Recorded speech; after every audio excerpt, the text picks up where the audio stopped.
Hello everyone. On this channel, I feel that information about what is happening in China is often not correctly conveyed to countries other than China, so I will be disseminating the information I have gathered in English.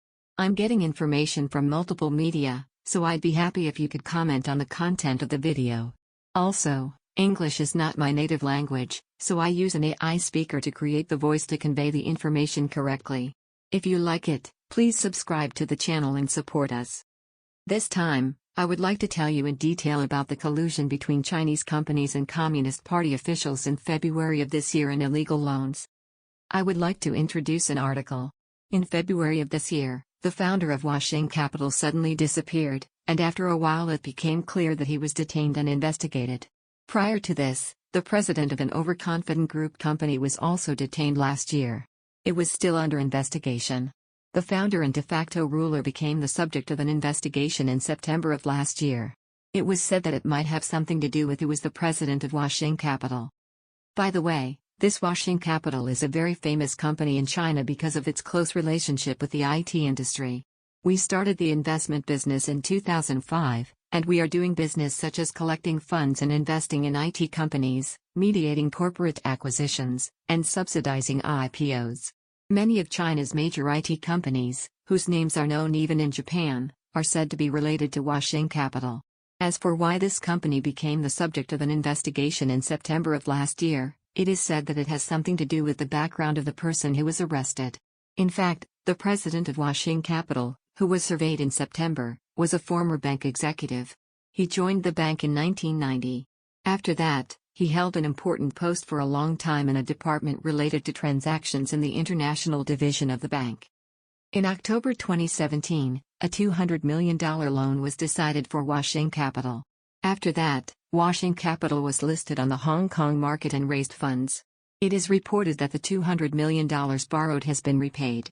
The person who decided on this $200 million loan has since quit the bank to become the president of Huaxing Capital. It is said that his annual income exceeds 10 million yuan, so when converted to Japanese yen, he has a post that will earn him an annual income of over 200 million yen. In fact, such a case has become a problem in China's financial industry. In January 2023, the Chinese government announced that it is a problem that employees of financial institutions provide benefits to specific companies during their tenure and receive rewards. Compensation is the giving or receiving of personal money or placement in a high position. Since such an act is a kind of bribery, I think it is illegal even under Chinese law, but it is a subtle point. It is difficult to distinguish between a crime and a commercial transaction if it is argued that the loan was decided based on appropriate business judgment, not because the company promised to provide profits. In fact, Huaxing Capital said it borrowed $200 million and has been repaid. This means that the bank has suffered no losses. Perhaps Huaxing Capital at the time needed to show that the company had ample funds to list in Hong Kong. After borrowing $200 million to list in Hong Kong, the borrowed money may have been a kind of show money. It is said that it has been repaid without problems. Therefore, it is difficult to detect it as a crime. There are suspicions that he was promised a post with an annual income of 200 million yen instead of deciding on a loan, so the president who entered Huaxing Capital from the bank and the de facto ruler of Huaxing Capital are both, he is said to have been arrested and investigated. This time the story is related to the Xi Jinping administration. A $200 million loan in 2017 is believed to have been based on improper promises. But the story doesn't stop there. The Xi Jinping administration has taken a negative approach to the listing of IT companies. The reason for this is that Chinese IT companies existed before Xi Jinping came to power as president, and there are people who form a community of interests with the Chinese giant IT companies. Those who invest or profit from corporate IPOs are old forces people from Xi Jinping's point of view. These are the people who ran China before Xi Jinping himself came to power. Xi Jinping believes that he earns profits through IT companies and increases his own profits. Of course, the executives of IT companies know about it, but it is said that the founder of Huaxing Capital, which assisted the listing of stocks and mediated corporate mergers, knows information about the industry. In Chinese society, actions that are against the will of the Xi Jinping administration are seen as problematic, and it is said that detaining a person could lead to the extraction of even more politically important information. In China, there are quite a few cases where people with the authority to make big loan decisions demand a return. In January of this year, the Communist Party announced that it would be a problem So there are cases where people receive benefits after leaving the company without receiving a back during their tenure. In the case of Washing Capital, they were highly paid for the position of president, and there are many people doing this kind of thing. It's not just banks, there are similar people in government offices that are in a position to supervise. Here's a quick example.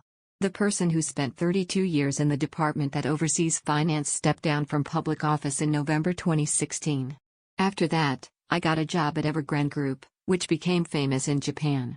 Of course, I am not a regular employee. This person became a director of Evergrande Group and was later promoted to vice president. It is speculated that when this person was still a civil servant, he helped Evergrande raise funds significantly. In return, he is believed to have been placed in an important position within Evergrande after he left the civil service. In China, people in the banking and financial supervisory sectors may also facilitate and benefit from various transactions with companies.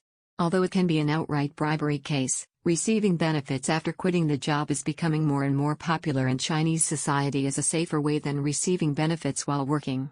The Chinese authorities have clearly seen such practices as problematic this year and have launched an investigation. But there are so many people doing this that it's probably impossible to catch them all. From the perspective of the Xi Jinping administration, those who want political power and those who are connected to it are the most at risk. By the way, since China's huge banks are state-owned enterprises, the executives of those organizations are also executives of the Communist Party. From a different point of view, this can also be called an internal conflict within the Communist Party. From that perspective, the Xi Jinping administration is trying not to create too many enemies within the Communist Party in order to protect Xi Jinping's authority. However, there is a possibility of attacking forces that do not seem to follow their instructions. The act of receiving profits from a specific company after retiring was spreading, but this year we have declared that we will crack down on it. It can be said that people whose relationship with the Xi Jinping administration is ambiguous are in a frightening situation. That's all for now. See you next time.